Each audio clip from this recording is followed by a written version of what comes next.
মানেই একটা আলাদা মানে এক্সাইটমেন্ট কাজ করে, একটা আলাদা নার্ভাসনেস কাজ করে, কারণ মনে হয় তুমি যেই পরীক্ষাটা দিয়েছো তার ফলাফল যখন তোমার দর্শক তোমাকে সেই রেজাল্টটা দিয়েছে, তার স্বীকৃতি হচ্ছে অ্যাওয়ার্ড। সো অলওয়েজ খুবই অ্যাপ্রিসিয়েটিং, মোটিভেটিং একটা ফ্যাক্টর। আমার বাড়িতে এই জন্য আমি আলাদা করে একটা ট্রফি কাউন্টার রেখেছি, যাতে আমি প্রত্যেকদিন ঘুম থেকে উঠে আবার ম্যানিফেস্ট করতে পারি যে আমি আরেকটা অ্যাওয়ার্ড পাচ্ছি। খুবই আমি গ্রেটফুল আর খুবই হ্যাপি। আজকে ইভেন্টটা হচ্ছে, অনেক দিন ধরে এটার কি বলবো রিহার্সাল হচ্ছে, প্রিপারেশনস চলছে, তো finally it's a big day and it's happening. So I am very happy. আর আপনাদের সবাইকে দেখে আমার খুব ভালো লাগে, মানে অনেক দিন পরে I am coming for an event actually. আমি মাঝখানে কাজ করছিলাম, তো আমি মুম্বাইয়ে গেছিলাম। সো কলকাতায় ফিরে এসে এই ভাইবটা is something else for me, and this is I think the biggest reward for me. Thank you so much. ভালো উদ্যোগ পায়েলের, এই উদ্যোগটাতে আমি ওকে সম্মান জানাই। সবাই বলে মেয়েরাই মেয়েদের শত্রু হয়, আমি এটা মনে করি না। যে যাই বলুক, আজকে আমি একটা মহিলা হয়ে পায়েলকে অত্যন্ত কুর্নিশ জানাবো এরকম একটা সময় ও এই কাজটা করছে। পায়েল, তুমি এগিয়ে চলো, আমরা সবসময় তোমার সাথে আছি। খুব মানে প্রাউড ফিল করি যে আমি এমন একটা বাংলায় মানে প্রজেক্ট করেছিলাম যেটা এখনও পর্যন্ত লোকে মনে রেখেছে, আর সেই প্রজেক্টের জন্য এখনও আমাকে সম্মান দেওয়া হয়। মানে আমি হইচইকে থ্যাংক ইউ সো মাচ বলবো চরিত্রহীনের জন্য। প্রোগ্রামটা যাদের যাদের দিচ্ছে অ্যাওয়ার্ড সাধারণ স্তরের মানুষদের এটা খুবই ভালো, এটা সোশ্যাল ওয়ার্ক, এটা যেন করে যায়। ভবিষ্যৎ খুব গৌরবপূর্ণ এবং সুবর্ণ সোনার মতো ভবিষ্যৎ পেতে গেছে। প্রিয় শিল্পীরা তাদের ছবি, তো যারা সারা বছর ধরে কাজ করছেন এবং এখানে অনেক সিনিয়র শিল্পী যারা আছেন বহুদিন ধরে তারা কাজ করছেন, তাদেরকেও সম্মান জানানো হচ্ছে। সেটা অত্যন্ত সাধু একটি উদ্যোগ। তো আমি আমার তরফ থেকে, আমার ইন্ডাস্ট্রির তরফ থেকে ধন্যবাদ জানাচ্ছি। দেখো, আমি যেই কাজটা করি সেটা খুব দায়িত্ব নিয়ে কাজটা করি, সুতরাং অ্যাওয়ার্ডটা পেলে আমার দায়িত্ব বাড়বে এটা মনে করি না। এটা হরিজন্টাল করো ইউটিউবের জন্যে। আর হ্যাঁ, একটা স্বীকৃতি, অ্যাওয়ার্ড একটা স্বীকৃতি তো বটেই। এবং এই পার্টিকুলার অ্যাওয়ার্ডটা আমার কাছে ভীষণ অন্যরকম, কারণ এটা কোনো ছবির জন্য পাচ্ছি না বা কোনো অন্য কিছু না। এটা বঙ্গ নারী হিসেবে আমাকে স্বীকৃতি দেওয়া হচ্ছে। সেটা আমার কাছে, আমার যারা ক্রিটিসাইজ করে আমাকে, যারা ছোট করার চেষ্টা করেছে আমাকে, যারা আমাকে খাটো করার চেষ্টা করেছে, বদনাম দেওয়ার চেষ্টা করেছে, এই অ্যাওয়ার্ডটা হয়তো এই তোমাদের এই ইন্টারভিউটা তারা যদি দেখতে পায় তাহলে সেটা আমার বেশ মজাই লাগবে। যে দেখো, দেখলে হবে, খরচা আছে।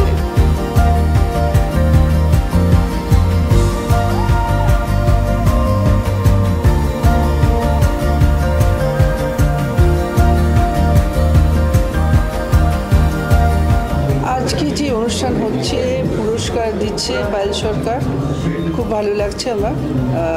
যে কোনো শিল্পীর পুরস্কার পেতে খুবই ভালো লাগে, আমি খুব আনন্দিত এবং বেশ উৎসবের মতো মনে হচ্ছে। সুন্দর সাজানো হয়েছে এবং পায়েল যে কাজ করছে আমি শুভেচ্ছা জানাচ্ছি ওকে, যাতে ও ভবিষ্যতে যে হিউম্যান রাইটসে কাজ করে, তো সেই কাজ যেন ভালো করে করে এবং মানুষের পাশে দাঁড়ায়। সম্মানে মানে কি, কখনো অ্যাওয়ার্ডের কথা ভেবে কিছু করি না, নিজের কাজটা করে যাই। মানে আমার মনে হয় আমরা সবাই তাই করি।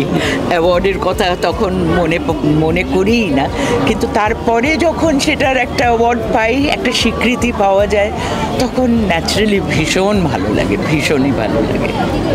দায়িত্বটা কতটা ভারী? আমি এমনিতে খুব কমই যে কোনো অ্যাওয়ার্ড প্রোগ্রামে হাজির থাকি, সবসময় পেরেও উঠি না। আর একটু আমি মানে হয়তো আমি যা করি তাতে আমাকে বোঝা শক্ত, কিন্তু আমি একটু লাজুক মানুষ, আমি এগুলো একটু পালাই আর কি এগুলো থেকে। কিন্তু পায়েল এমনভাবে বলেছে, এবং লাজুক মানুষরা ভীষণ ভালো মানুষ। মমদির কাছ থেকে যে কোনো কিছু শুনলেই খুব ভালো লাগে। আর নিশ্চয়ই পায়েল পায়েল এত নিবিড়ভাবে এবং এত আন্তরিকভাবে এই কাজটা করেছে, কাজেই সেখানটা সাড়া দিতেই হয়েছে। দায়িত্বের ব্যাপার তো থাকে বটেই, যে কোনো পুরস্কার, যে কোনো অ্যাওয়ার্ডই অনেকটা দায়িত্ব বাড়িয়ে দেয়। তা এক্ষেত্রে আবার মনে করিয়ে দেওয়া যে যেটা করছো সেটা আরও সিরিয়াসলি করো, আরও প্যাশনেটলি করো, এবং অনেকের সামনে কোথাও নিজের অজান্তে বা না চাইলেও একটা কোথাও ওরকম উল্লেখ করার মতো, যেহেতু একটা ইনসিডেন্ট কোথাও হয়ে গেল, কাজেই তখন মনে হয় যে আরও সাবধান থাকা দরকার, যে কোনো কিছুর সম্বন্ধে আরও দায়িত্ববান থাকা দরকার। এটাও তো মানুষেরই ভালোবাসা, অবশ্যই দর্শকদের ভালোবাসা সবার আগে। মানুষ মানে দেখো, যারা এই অনুষ্ঠান যেরকম এখানকার উদ্যোক্তারা বা যেখানে ক্রিটিক্সরা থাকেন বা যেখানে যারা থাকেন, তারা যখন নির্বাচন করছেন কোনো কাজের জন্য, পুরস্কার দেবেন বা সম্মান দেবেন, সেই সম্মানটা, সেই আশীর্বাদটাও মাথা পেতে নেবে। অ্যাওয়ার্ড একটা মাত্রা যোগ করে অবশ্যই, কিন্তু যখন একটা হাউসফুল একটা শো যায়, যখন একটা নন্দনে ঢুকে যখন প্রচুর লোক সবাই এসে একটা চিৎকার করে, একটা সবাই একটা ওয়েলকাম জানায়, নিজের জায়গা ছেড়ে আসন ছেড়ে সবাই উঠে দাঁড়ায়, সবাই বলে সে ছবিটা খুব ভালো লেগেছে। ফেসবুকে যখন প্রচুর ভালো ভালো সবাই, মানে ফেসবুক মানে সোশ্যাল মিডিয়াতে যখন সবাই ভালো ভালো কথা লেখে, ভালো শুনতে কার না ভালো লাগে? পৃথিবীতে কোনো মানুষ আছে যে ভালো শুনতে চায় না? সবাই চায়। কিন্তু আবার এটাও ঠিক যে আমি কতটা ভালো করলাম সেই বোধটা আসলে সবার আগে নিজের মধ্যে তৈরি হওয়া উচিত। এমন অনেক কাজ থাকে যেটা হয়তো আমি জানি ভালো হয়নি, কিন্তু মানুষজন ভালো বলছেন। আবার এমনও হতে পারে যে আমি কাজটা করলাম, আমি জানি কাজটা খুব ভালো বা ক্রিটিক্যালি খুব অ্যাক্লেমড জিনিসটা, কিন্তু সাধারণ মানুষ হয়তো ছবিটাকে সেইভাবে এরকম ইতিহাসেও প্রচুর ছবির কথা আমরা জানি। মানে আমি ছবির কথাই বলবো, যেহেতু আমি ছবির জগতের মানুষ, আর ওটাই আমার পেশা, ওটাই আমার প্যাশন, সমস্ত কিছু। তো সবসময় এরকম বিভিন্ন জিনিস চলে। এটা না একটা খুব অল্প কথা, এটার উত্তর দিয়ে দেওয়া যায় না। অ্যাওয়ার্ড আমরা সবাই চাই, কিন্তু সেই অ্যাওয়ার্ডের মঞ্চে দাঁড়িয়ে কারাদের সাথে আমি অ্যাওয়ার্ডটা নিচ্ছি, কারা অ্যাওয়ার্ডটা দিচ্ছেন, এগুলোও তার সাথে সমানভাবে মূল্য রাখে।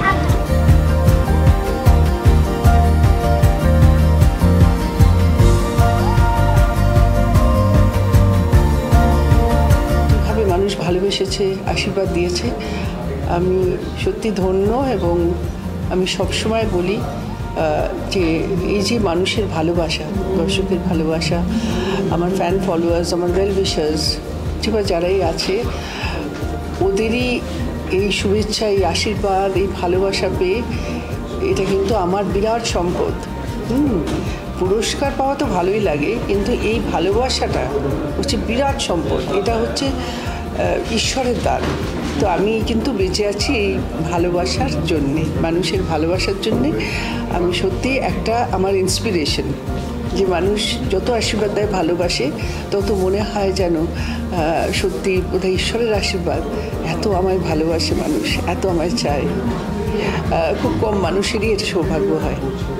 তো ছোটোবেলা থেকে আজ অবধি মানুষকে মনোরঞ্জন করেছি, এবং মানুষও ঠিক সমানভাবে আমাকে অ্যাকসেপ্ট করেছে।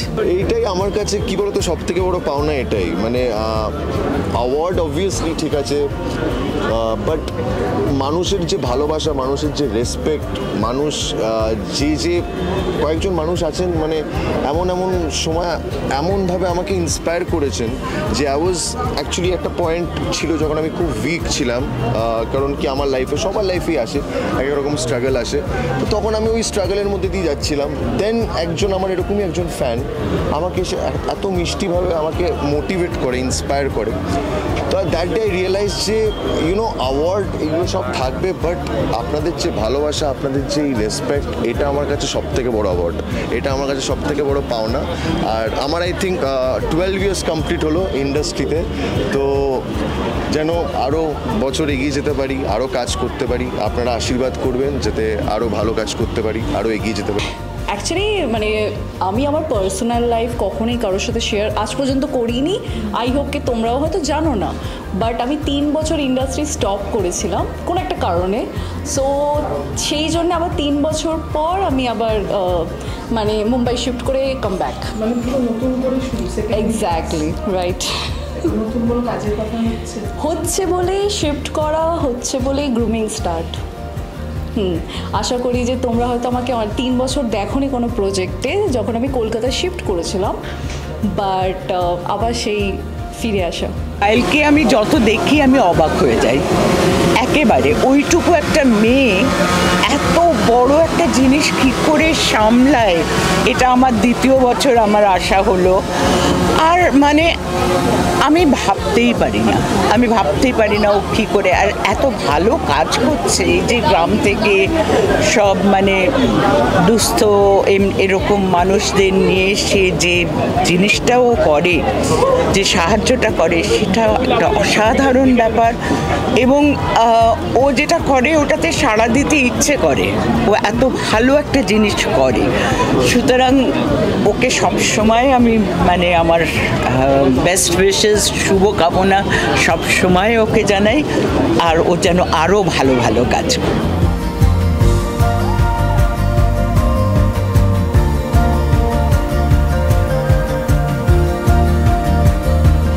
স্টারলাইট অনন্য সম্মানে আমার এই প্রথম বছরই আসা, এবং প্রায় একা হাতেই আমি যতদূর জানি, ওরকমভাবে দিদির সামনে ঠেলে ধরো না, ও যে করছে এটা একটা বিরাট ব্যাপার। এবং এত বড় একটা উদ্যোগকে এত চমৎকারভাবে ও পুরোটাকে হ্যান্ডেল করছে, এটা সত্যি বিস্ময়কর। এবং এটা অত্যন্ত সম্মানের যে আমি মমদির সাথে এখানে দাঁড়িয়ে রয়েছি বা এই অনুষ্ঠানে আমি আসার সুযোগ পেয়েছি। কাজে খুব ভালো লাগছে ডেফিনেটলি, এবং পায়েলকে ধন্যবাদ এবং অভিনন্দন। নিশ্চয়ই আশা করব আরও বহুদিন এটাকে এত চমৎকারভাবে এগিয়ে নিয়ে যাবে, সমাজের এত মানুষের পাশে দাঁড়াবে এবং সেখানটায় নতুন করে অনেককে ভাবাবে। 100%, বাট আমি না খুব একটা অ্যাওয়ার্ডে বিশ্বাসী নই। মানে আমার মনে হয় সামহাউ যে অ্যাওয়ার্ড নিয়ে তাও ছেড়কাড় হতে পারে, বাট দর্শক যখন হল ভর্তি করে তোমার ছবিটা দেখে তখন সেটা তোমার কাছে সব থেকে বড় অ্যাওয়ার্ড। সো আমার কাছে একটা হাউসফুল শো যাওয়া একটা অ্যাওয়ার্ডের থেকে অনেক বেশি মাইনে রাখে। রিলিজ করেছিল কয়েকদিনের হেরফেরে। তো আমার প্রথম পাওয়া অ্যাওয়ার্ড হচ্ছে একটি আমি জানি না তোমাদের এখানে চ্যানেলের কথা বলতে পারবো না, একটি খুবই মানে এই মুহূর্তে দাঁড়িয়ে একটি সফল চ্যানেলের থেকে একটি উদ্যোগ নেওয়া একটি অনুষ্ঠানে প্রথম পেয়েছি আমি। তারপরে একটি ফিল্মফেয়ার বলে, যেখানে আমাদের প্রথম বছর ফিল্মফেয়ার হয়েছিল ইস্ট জোনে, এখন তো পরপর হয়। সে বছর আসাম, উড়িষ্যা এবং বাংলা তিনটে জায়গা মিলিয়ে আমাদের কলকাতাতে অ্যাওয়ার্ড ফাংশনটা হয়েছিল, তার জন্য আমি বেস্ট ডেবিউ পেয়েছিলাম। আর আমার নমিনেশন ছিল বেস্ট অ্যাক্ট্রেস, যাদের সাথে ছিল কঙ্কনা সেন শর্মা গয়নার বাক্সর জন্য, আর ঋতুদিও ছিলেন, আই থিঙ্ক জয়া হাসান ছিলেন। তো তাদের সাথে আমার নমিনেশন ছিল। কঙ্কনা সেন শর্মা অবশ্যই পেয়েছিলেন গয়নার বাক্সের জন্য বেস্ট অ্যাক্ট্রেস, কিন্তু নমিনেশনটাতে আমি খুব খুশি হয়েছিলাম যে ওনাদের সাথে আমার নমিনেশন ছিল। ওই যে বললাম কাদের সাথে তোমার নামটা উচ্চারিত হচ্ছে, সেইটা খুব বড় বিষয়। আমার সত্যি কথা বলতে এখন মনে নেই, তবে যে কোনো সম্মান, যে কোনো পুরস্কার সেটা আমাদের খুব সাহস যোগায়, প্রেরণা যোগায়। মানুষের ভালোবাসা পেতেও যেরকম ভালো লাগে, সেরকম পুরস্কার পেলেও মনে হয় যে কাজটা করছি সেটা আরও মন দিয়ে করি। ওই সেম জিনিস যেটা সবার হয়ে থাকে, যে সত্যি পাচ্ছি, বিশ্বাস করার, নিজেকে বিশ্বাস করানো অ্যাকচুয়ালি। আর তারপর হচ্ছে বাড়ির লোকের যে খুশিটা মুখে অ্যাওয়ার্ডটা বাড়িতে আনার পর, সেটা সব থেকে বেশি এক্সাইট।